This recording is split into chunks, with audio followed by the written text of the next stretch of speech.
awesome. Ask the Sewed House. I'm going to show a homeowner how to open up this wall to get some usable storage space.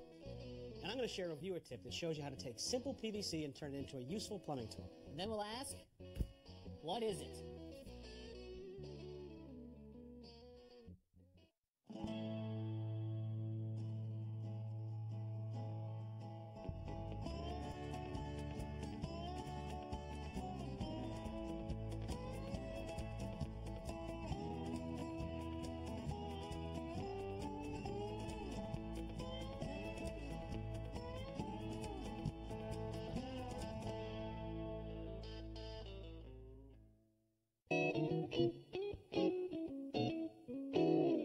Hi, I'm Brian, And I'm Laura. and we need your help.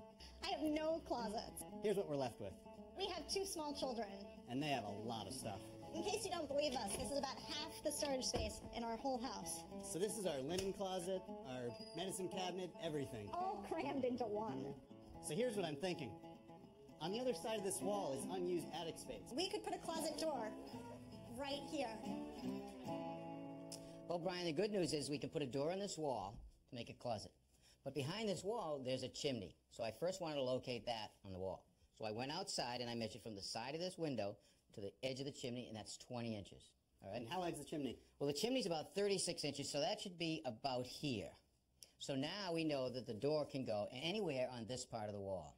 To get started, I want to put a hole right here so I can locate the chimney exactly. All right, Brian, here's the hole I'm going to cut in the wall right here. I'm going to cut it with my reciprocating saw. So what I want you to do with the vacuum, follow me real close and you suck up all the dust, okay? Great. Here we go. Now you notice I'm holding the saw at a very steep angle, and I'm not letting the blade go deep into the wall. I'm only trying to cut through the plaster. I don't know if there's any wires in the wall, and I don't want to hit them.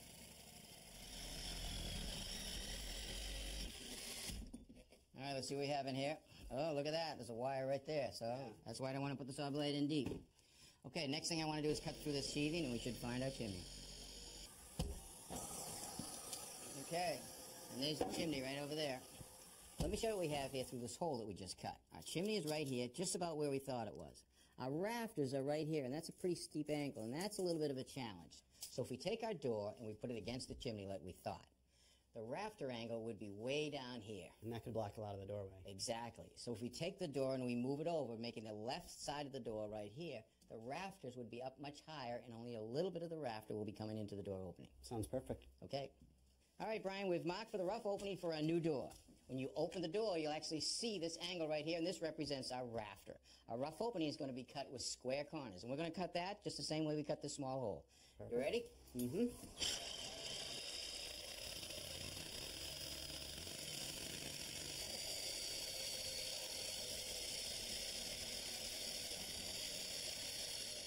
There's only one stud in the middle and the wood lathe and nailed to that, so we should be able to just pull it off with our hands.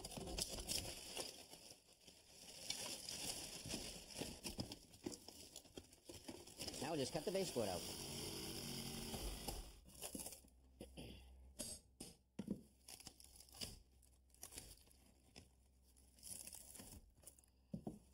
So Tommy, we've unearthed a lot of electrical here. What are we going to do about it?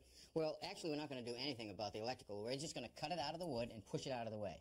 Later on, you're going to have to get an electrician to straighten it out. Okay. So what are we looking at? Well, we have a receptacle down here that's actually fed from below. It comes out of the receptacle and goes into this junction box right here that was actually buried in the plaster. And today, that's not code. So the electrician's definitely going to have to straighten this out. Okay. Now I'm just going to cut these boards out and knock them out with my hammer.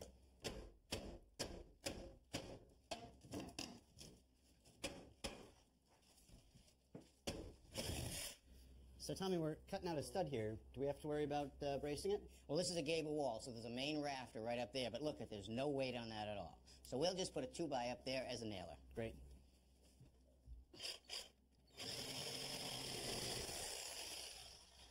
Now I want to follow the angle of the rafter right here.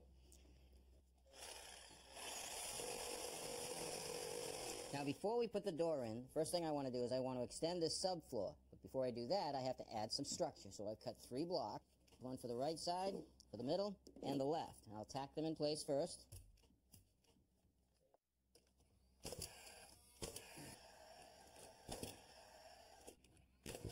On top of the blocks, I'm going to put a 2x4 plate.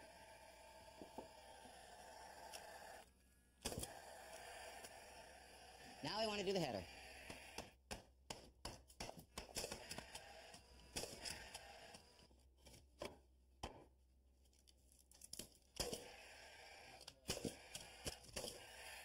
Okay, here we go, Tommy. We've had this drawer in the basement for the last couple of years, and I think it's a good match for the other ones. It's a great match. Door looks great. All we have to do is take it downstairs and fit it to the jamb. Let's go. All right. All right, Brian.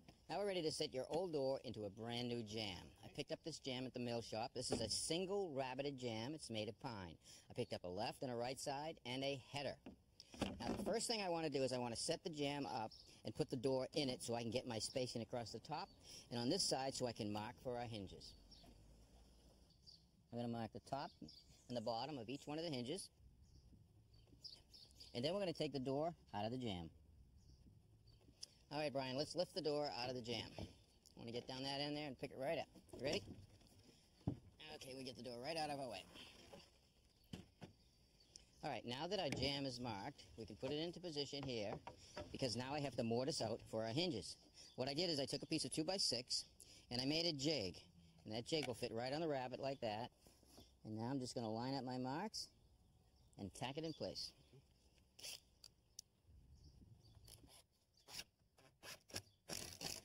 Now I'm going to take my router.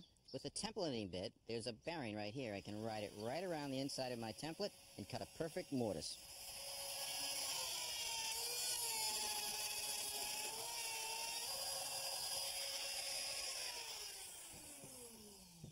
Now I want to square up each corner.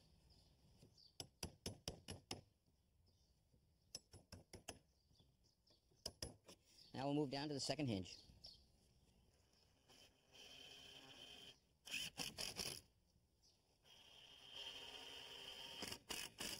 And now we screw the head jamb into the side jamb.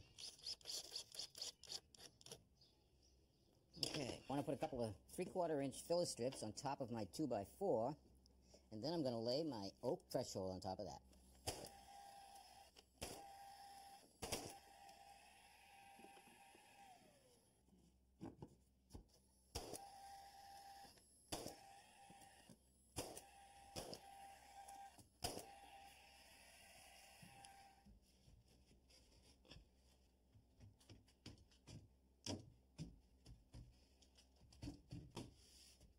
Now I want to check my door jamb for plumb this way, so I'm going to put my level on the hinges and check it.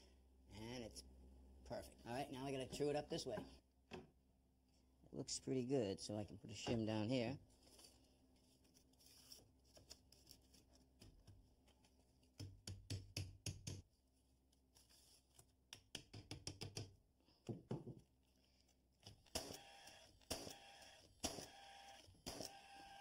With the hinge side of the door all plumbed and secured, I like to hang the door before we do the other side.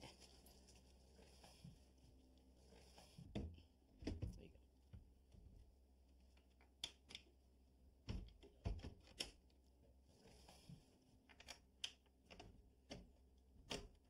go. Okay, good. Now I want to check the door space between the jamb and the door, and I want to make sure that it's even all the way down. All right, I'm going to start at the top and work my way down.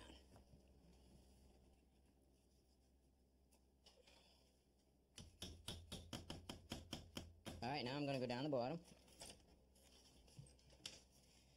Pull the jamb out a little.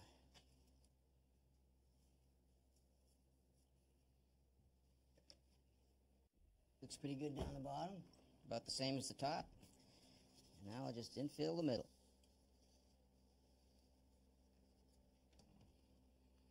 That looks pretty good right there.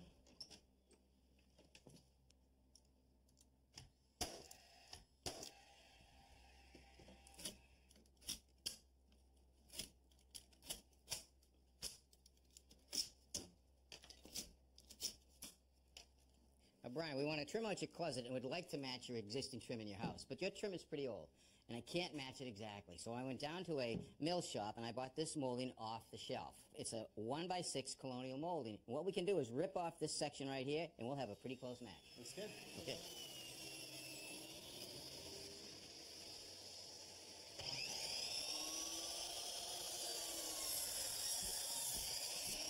A little bit of glue, and we'll tack it in place.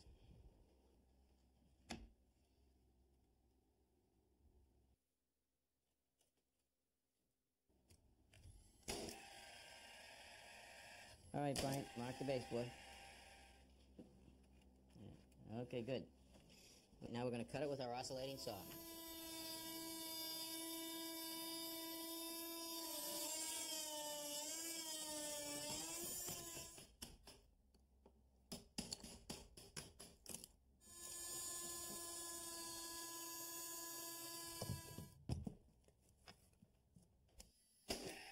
Well, what do you think? It looks great. Door looks like it's always been there. It sure does. And you've got a closet. Maybe even a walk-in closet. Oh, I almost feel like there's enough space to do a master bathroom. A master bath? I'll send Richard over.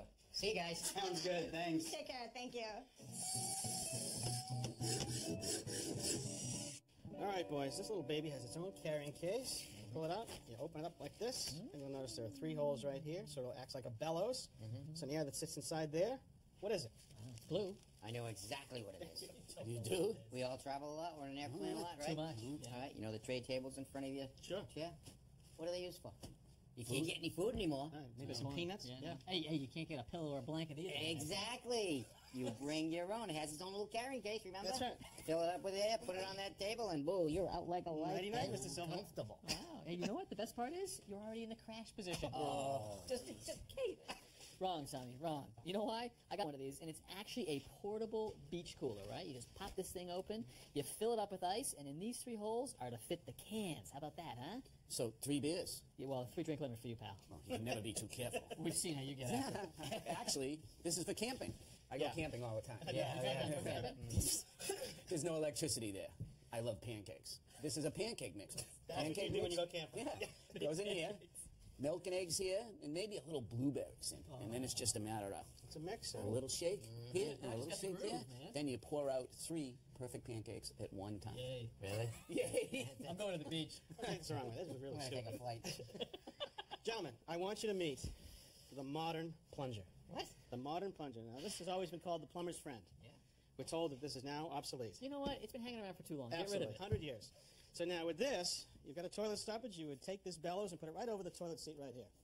Now, with the toilet lid, you would go like this, and you would push air down to try and clear the stoppage. But there's an installation booklet with some important rules. It tells you that you should also be sure to block off the flapper and the overflow for added pressure, but also, if you're not careful, you can end up full painting the bathroom, if you know what I mean. Never use it for pancakes again. I'm not sleeping on it either.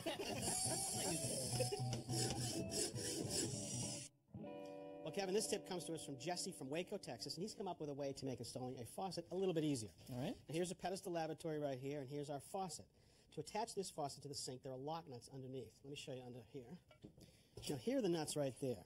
Now, they're in a really tight spot. Very difficult to get a pair of pliers in there. So we've always used this. This is called a basin wrench, and that's designed to be able to get up into a tight space like this. Now, there's a jaw that I open, and as I tighten it, it makes the nut tight. Now, it really wasn't designed for this modern type of nut that has 2 wings on it and it's made out of plastic. So they invented this wrench. You can see there's notches at the top, and that's designed to stick right over the shank, and you just snug it up. But in either case, both of these are specialty plumbing tools. That's right. Well, Jesse has invented a version of this. He's taken a piece of standard 1.25 PVC. You notice at this end, he cuts notches north-south, east and west, and that just fits right over that shank. And he's got a very cost-effective wrench. Yeah, nothing special about that at all, but definitely useful. That's right. All right, well, Jesse, for your good idea and sharing it with us, we are going to share with you an Ask the Sold House t-shirt. So thanks for writing in.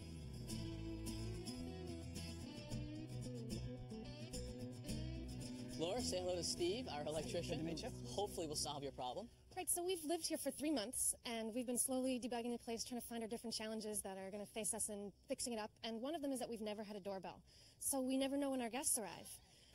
So we'd really like to fix that problem. All right, well, let's see what you've got, and maybe we can help you out here. Is there anything next to the door? Well, here's the front door, and here's the doorbell. Oh, yeah, so there's something there. Steve, it looks like, what, a wireless? Does look like a wireless. Originally, there was probably some sort of wired system, and we'll pull it off and take a look and see if that helps solve our problem. Let's see what we got behind that. Comes right off. No battery. That could be the problem. Well, you know, we probably could make it a short day and just give you a battery and you're back in business with a doorbell. Well, I'd really prefer to have a reliable wired system. This is going to be difficult, so I guess we got to keep going. Okay, keep this as a souvenir. Thank you. And let's get this off. See if any of those wires that we thought might be back here, maybe they're here. And there are wires here. So that's confirming that we've got a wired system. We do. And where do those wires go? They go either up to the chime or down to the basement where there's power. So we're off to the basement? Let's go. I've set up a little demonstration here of how a basic wired doorbell system works. We have a transformer that takes the 120 volts at the circuit breaker panel, brings it down to 12 to 16 volts to run the system. And then from there, we have a button that turns everything on and off. And we have a chime that tells you somebody's actually at the door. And it's wired just like a basic circuit where we have power source to button, which is really a switch, to the chime. And then the circuit's completed with the wires. And the button here, the switch, either completes the circuit or breaks the circuit. Exactly. Exactly. Now, you could also wire it this way so that the power goes to the chime, to the button, back and around and back to the transformer. So there are a few ways that it can be configured. Right. And they all do the same thing. Let's see what they did here. Ah, we got 2 panels. 2 panels, 2 family house. And here are the transformers. And why are there 2 transformers? One for the first floor doorbell and one for the second floor. And here's what we'd expect to see, a cable going up for the doorbell. And why the second cable? There to run some other low voltage system, an intercom system, a door buzzer to unlock the front door from upstairs, something like that. So now we have to figure out which one of these goes up to the doorbell wires that we found. Absolutely. First thing though, let's make sure the transformer works. We'll test it here, and we get 21 volts. Perfect. So the transformer's good. Okay, now what we want to do is see whether this pair of wires or this pair of wires goes up to the bell. We're going to take them off, and then we're going to put a toner on to send a signal upstairs and see whether it works. This is a toner, sends radio signals over the wires, helps us trace a wire in the house. In this case, we're going to connect it to these wires and see if the signal gets up to the doorbell button. So we are transmitting a radio signal from the basement, hopefully across these wires right here, and we'll prove that with a receiver. Right. This is a tone probe, and it's designed to pick up the radio signal, hopefully if it's here. We have a good signal there. On the first wire? On the first wire. Now let's test the second wire. We get nothing. Wait, well, we need both those wires, right? We need both wires. This wire is broken. Somebody broke it. Somebody disconnected it over the years. So Put we a need, nail through it. We need both. Does that mean we're going to have to rerun wires now? We could run new wires, but remember those brown wires coming up from downstairs? Oh, you've got a plan for those. Have a plan for those. We think they go right here. Here's what I'm hoping. Kevin, you see this putty here? Mm-hmm. Looks like there used to be a door strike here so you could unlock the door from upstairs without coming down. An electric door strike, which is another typical low voltage device. Right. There are wires behind there, and I'm hoping we can use them. Because we've got that extra set of wires coming up from downstairs. Maybe we'll get lucky here. Okay, here we go. Hopefully we find some wires in here. I see wires. All right. Oh, that is great. So now we just have to see if these go to the transformer, so let me move the toner. Sounds good. We'll test them when you get back. All right. Toner is connected. How did we do? Let's see.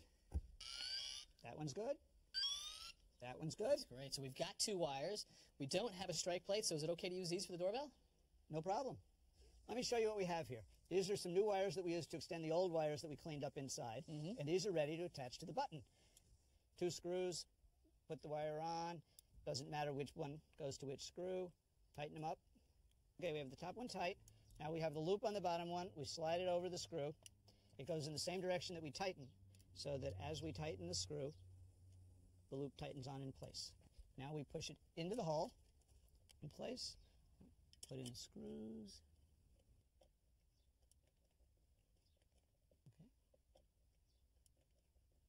All right, so now we've got ourselves a button. We do. We have a button. We need a chime upstairs, and we're in business. Let's go. Here we go. Here's the old bell. And this doesn't work anymore? Doesn't work anymore. We have the wires here that we can reuse. Same little loops like downstairs on the button. We'll attach it to the new chime. What is the new chime? Here's the new chime. Give you the cover. Here's the innards. Has a couple magnetic solenoids. When you push the button downstairs, it goes. Sounds like a doorbell. It is a doorbell. Let's get it connected.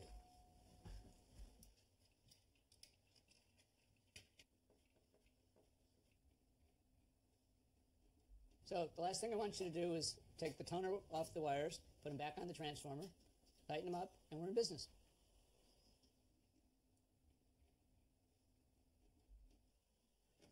All right, Laura, let me be your first guest, or at least the first one you know about. A doorbell. Awesome. Sweet sound. Nice job, Steve. Thanks so much. Sometimes the small things make a very big difference. And in this case, it made a huge difference. That is one happy homeowner. So if you've got a question, big or small, we'd love to hear from you. Send us a letter, send us an email. And until next time, I'm Kevin O'Connor. I'm Rich Thuy. I'm Roger Cook. And I'm Tom Silva. For Ask This Old House. Ooh, company. Kevin, go get the door. I always get Go ahead. Go ahead.